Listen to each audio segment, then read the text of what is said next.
Hello everyone. So today I'll be interviewing an astounding entrepreneur in the neighborhood, getting to know his angle and his story, and then get to know what makes his business click. So we'll be getting real up close and personal. So we're gonna head right into his shop. All right, everyone who inside his business, we're in his space right now. So what's the name? Okay. Hello, everyone. My name is Emedian Sama. Okay, so Emedi Ongasanga. So basically, what business do you run? Okay. I run a laundry store and I've been doing it for like 5 months now. For 5 months now. Okay, Yeah. so what was the drive to start a laundry store business? What motivated you to start a laundry store out of every other entrepreneurial business you venture into? Or was it laundry? Okay. Because, well, if I have to say, I figured I needed something that people consume like on a daily basis. Okay, that had And high demand. yeah, something that has like really high demand, something I do that every day I'll be able to like sell out to people.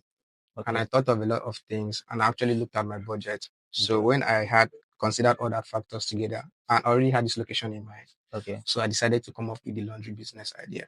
okay. So that's how I came about. So you basically mentioned budget. Does it mean that the laundry business is like budget friendly? Yes, it's budget friendly, but when I say budget, I had other things in mind. Okay, And I had like compared to the laundry business, those other business ideas required a lot of capital, sometimes five. okay. In Because I also thought, comparison, it requires a yeah, lot in more. comparison, because Okay, I also thought of clothing, I also thought of a lot of things. okay, So when I checked what I had with me at the time, I okay, figured, okay, laundry is something I could actually go for okay. with this certain amount. So that's just, and I'm So actually happy I did because okay, I'm actually enjoying the business. Yeah. okay. So is it safe to say that with the fact that you started laundry business, it's safe to say you're not a lazy person? Because I feel like it will require more Yeah. of physical labor. That's the thing. Okay, Most times in life, like you start things and you don't really know how how far the to go yeah or and it will how it turn will out? actually turn out. Okay, Yeah. Because I've I've used a lot of laundry services myself. okay, So when I go there, I just drop my clothes, I pick it up. So I didn't really think much of it at the time. But now that I'm actually in the business, like and I realize it requires a lot of like effort, commitment, time, attention, and you should be able to multitask. And I'm terrible at that. But the experience as a whole has okay. been a learning process and also something I enjoy. So that's just the thing. So what are the pros and cons of this business? Okay, let me talk about the pros first.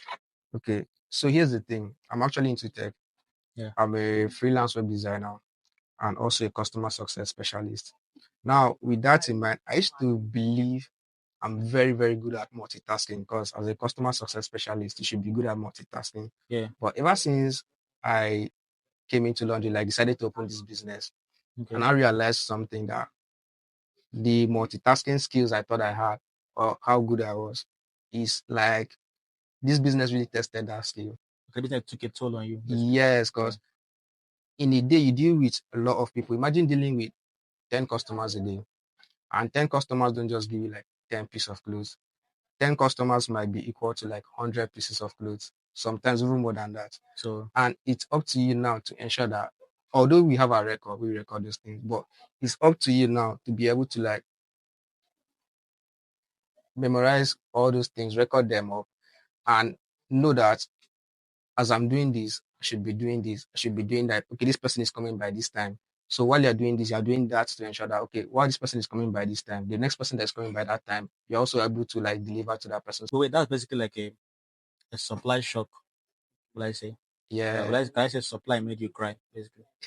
You know what I'm saying? Yeah. I guess you're right. Supply made you cry. Like demand, the your demand of the items being provided was not matching their supply. People took it personal. Yeah. People around they took it personal. I feel like they saw you as a relief to their burden. Yeah. Niggas are lazy, Obviously. Niggas are lazy. But I won't really say they're lazy, sha, but I'm happy they're lazy if you should say that. No. Their laziness is your money. Yes, You know what I'm saying? It's That's safe why to I said say. I'm Yeah, happy. yeah. So So another pro of the business is that like it has elevated my social life. okay, your social life. Yeah, because like I said earlier, I'm into tech. So before now, I used to spend a lot of time indoors doing my thing, doing that. But ever since I ventured into the business, Okay. I've met a lot of people, met new connections that Okay. has also helped me grow outside of the laundry business. Yeah, I see. So that's one of the pros. Cons, I don't really have time for my social life anymore because I spend literally all my day Okay. in the shop here. And the little time I have is the time I also use to like go online to check stuff, get things done. So combining the business Okay. with the skills I have little time for myself, like to hang out with friends and do things I used to do before. So that I'll say that's the biggest con of Okay. the business. So like basically another important aspect I feel like kind of grabs the mind of everyone starting is like the profit. You know what I'm saying? It's about profits.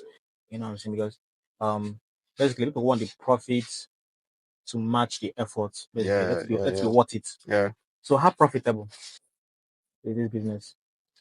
Truth be told, laundry business is actually working for you, like it's Mm, working for me. mm. It's profitable. But the thing is that with just like every other small and medium scale business in Nigeria, Yeah, we all face a certain type of challenge that is beyond our control. For example, now when I first began the business, I really loved the area, the environment, because there's traffic. You know, it's a student area. yeah, There's yeah. traffic. Yeah, There exactly. The was location is perfect. Yeah. yes, there was power supply. I have constant water, but as I'm talking to you now at the moment, we've been like without electricity Yeah, it for has all like left. Has all left you. Yeah, years. the We've been electrical aspect. yeah for 3 months now. We've not had electricity in the streets, and I'm running on for It's sad. so. I'd say a very big portion, okay, not just a very big, I'd say a certain portion of my earnings goes to ensuring that I have steady power supply. But I even with see. that, it's not something that is killing me. Okay. That's all I can say.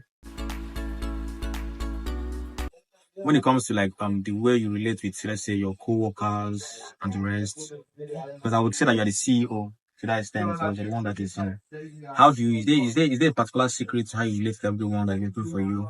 There's this quote I saw somewhere that said a certain percentage, is it 60 or 70% of employees wouldn't trust their boss with their life, something like that.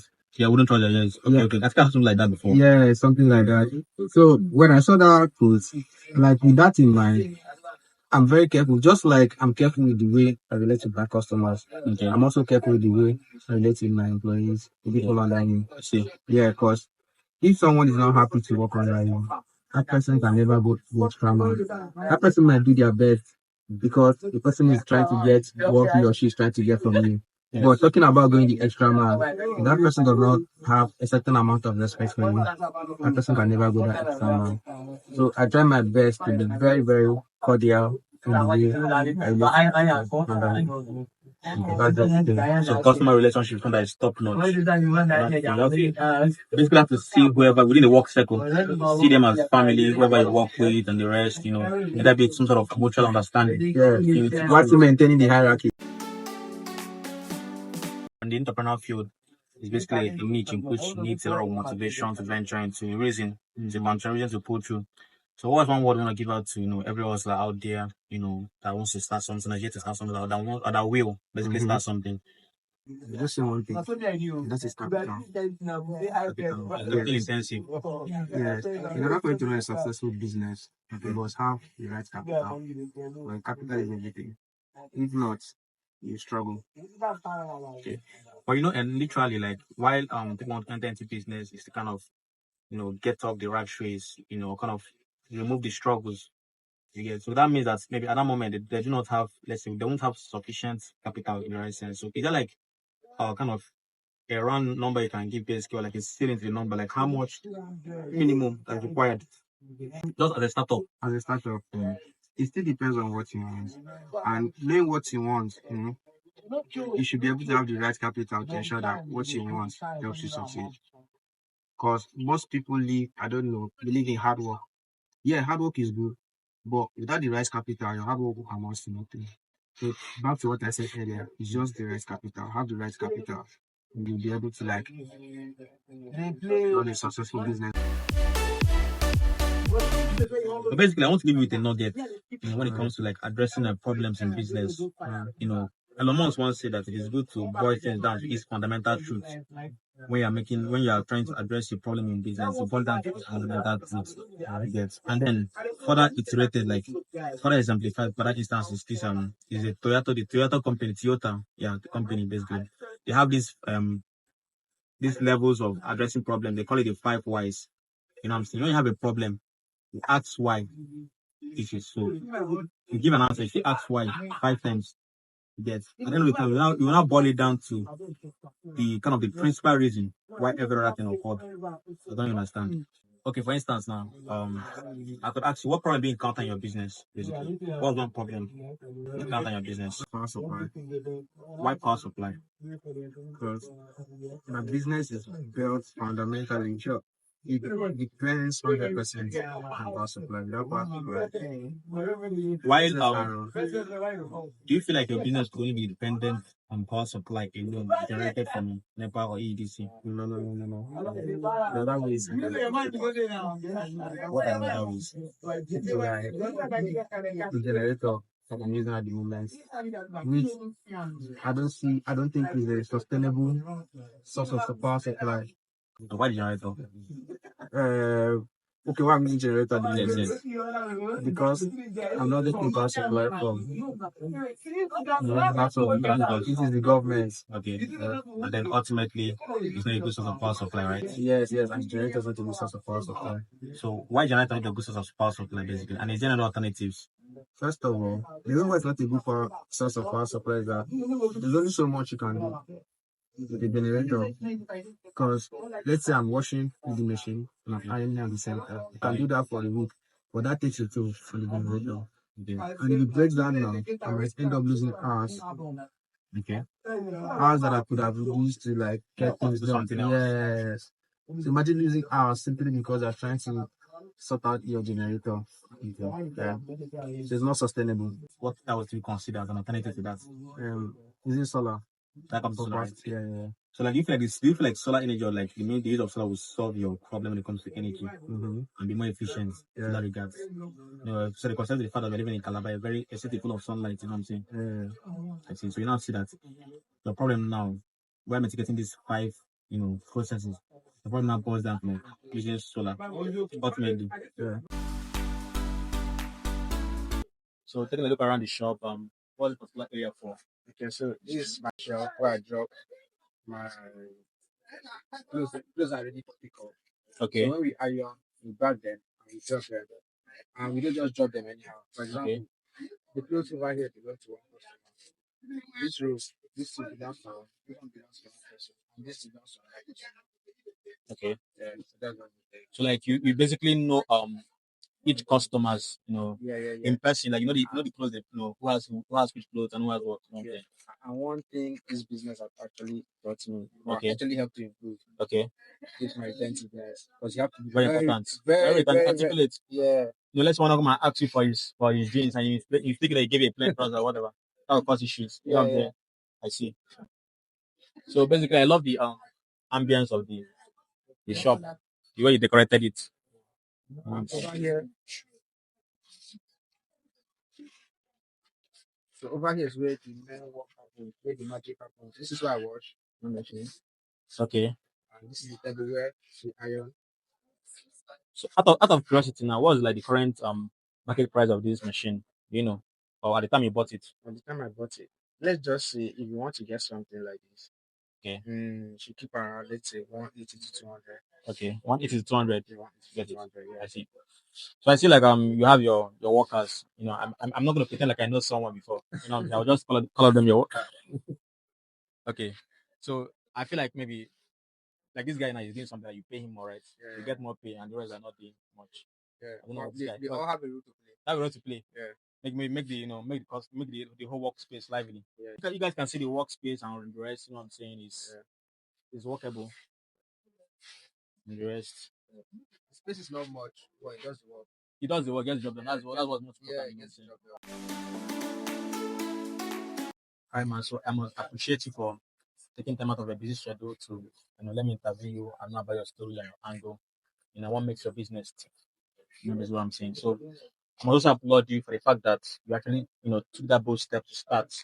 A lot of it are kind of getting themselves involved in various things, ultimately land them in the shit hole, you know what I'm saying? But you, you took it within yourself to, follow the legal process, that's why the penny struggles of the Nigerian economy. You don't let it overcome you. I feel like basically the sky is not your limit, but the sky is your starting point, and you can do whatever put your mind to, whatever you believe in. You definitely excel. So thank you once more for having me. Yeah. I Thank appreciate you it. for having me too. It Sure, means a bro. lot. Yeah. Sure, bro. It's a pleasure. All right. All right, Thank bro. you.